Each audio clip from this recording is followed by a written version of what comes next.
It's so funny because I like those mushrooms.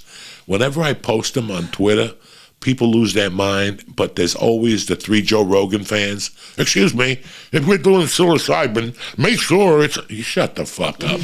Shut the fuck up. You know, 2 grams ain't enough. Listen, shut the fuck up. There's always... People always got to say something fucking stupid on that. Let me tell you something. You take 4 of those mushroom gummies, 5 of those things, and 2 of those ABXs. Ooh, it's not going to be... You hear voices... Dog, I had a bad experience about 2-3 nights ago. I could not fucking fall asleep. I ate like 3 of those mushroom gummies late at night, like 11 o'clock. That was not fucking good. I ate the gummies because I was taming down the ABX edibles. See, I haven't eaten ABX edibles in like 2 weeks. I eat those little 350s from the stonersclub.com. I like once a month, I get the fucking True Dose gummies. They're fucking tremendous. And the True Dose chocolate, fucking the Almond Joys, you'll be on a different fucking planet. And they also have the Power or whatever things that are fucking deadly. Tremendous. So I was eating those I alternate them. You got to alternate. You got to take care of your tolerance. But this week I got back into the ABX bag. Woo! With those fucking mushrooms, those silly mushrooms. Guys, you don't know what you're missing. Go online. I don't have the link, but you have to go through a vendor for those things. They're $50 a fucking bag. But let me tell you something.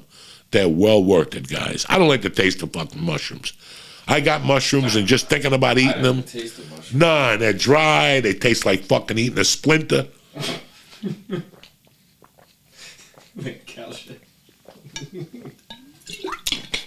But years ago, I was in a writing. Dog, you always get in a writing rut, especially after you do a CD or you dump your material. Like when you dump your 45 minutes, you have to start again. And guys, it's hard to do anything in life, but if you have no idea how hard it is after you shoot a special. Let's say like out of your 50 minutes, they cut a joke out, so you get to keep that one joke. That's it. And you have to start over again. That first month is fucking brutal. It's brutal. You're just going up to bomb, and you don't want to do old material. You want to put it behind you and start from scratch. That month is a fucking nightmare. So you just got to keep going up on stage and talking shit. So you pick places that nobody's going to see you, and you just make little fucking appearances and do 15 minutes, whatever, and look for another hook. You got to look for another hook. And once you have that one hook, you'll find that one. Then it's so weird. You go from having 3 minutes of material and finding a hook, and now you get up to 7 minutes of material. So now for a week, you got to go out there, do 15, 20-minute spots with 7 minutes of material waiting for your next hook. And that'll take like another 10 fucking days. But once you have that, that'll open up another fucking wealth of material. So all of a sudden, you went from 7 minutes to 12. You're on to something, and so on and so forth. But sometimes your creativity is fucking null and void. You can't, listen, guys, it's not, you're not going to just open up a notebook and write a fucking, Eddie Murphy Delirious. That's not going to happen. It's going to take fucking time. It's going to take a few years. I really respect Anthony Jeselnik. Anthony Jeselnik told me something once. Anthony Jeselnik prepares his material 1 year. He does it in the comedy club. Then for a year, he takes that material and he goes through a theater and he sees how it works. He makes changes. And then after that hour is tight, he'll fucking do a special. It takes Anthony Jeselnik like 2.5 fucking years to put a special together. Where most guys, it takes a year. These guys are pumping out specials every 12 months, every 14 months. Anthony Jeselnik hits fucking hard when he hits. He hits hard, that motherfucker. And I look at that, and I'm like, that's a smart way to do it. But the agents, a lot of people, our own greed, our own ego won't. 2.5 years, I'm telling you. I've lived for years, and when you're in a comedy state of mind, trust me, guys, you're churning out material.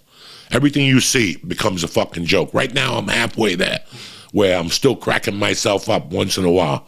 And that's how you get the party started. But sometimes, guys, you just cannot find that creativity. I was stuck in like 2001. I wasn't doing CDs or anything. I was just stuck. I was trying to get to that place. And I asked one of the best, greatest writers of all time.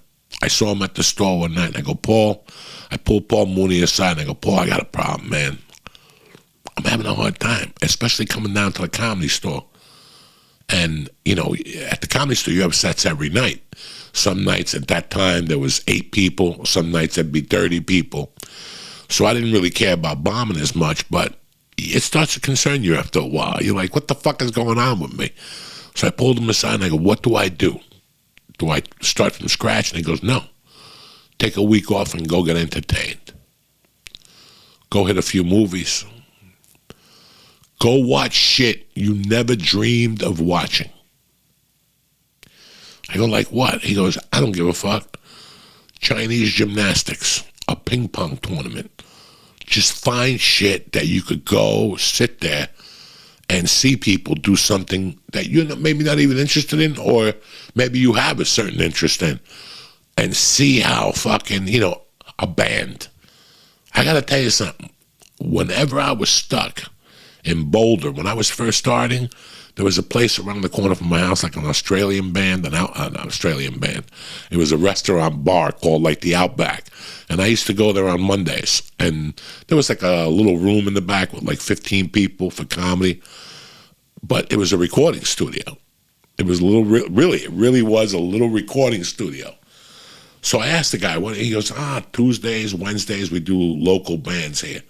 And I can't remember the name of this band. They were like a fucking, what's that fucking, they rap a little bit. They were like a Beastie Boys? Who? Beastie Boys? Nah, they were more like, you know, the Red Hot Chili Peppers, jumping up and down and hitting themselves each other in the head. And they were kind of, now I'm a comic, but I would go see these guys, and 2 days later, I'd churn out 5 minutes of fucking material, you know? Now, what does a band have to do with me? You know, how can I get creative from watching a band? You watch the singer. I would watch the singer. When I first started comedy, I would go to see these local bands, but I would focus on the singer because they're just a conduit just like me. A singer is a fucking tough job because you're a conduit. You're a conduit from a band. You know, the fucking trumpets behind you, the cowbells behind you, the 2 guitars are behind you, the drums are behind you, you know, and you're the fucking spokesman for the fucking band.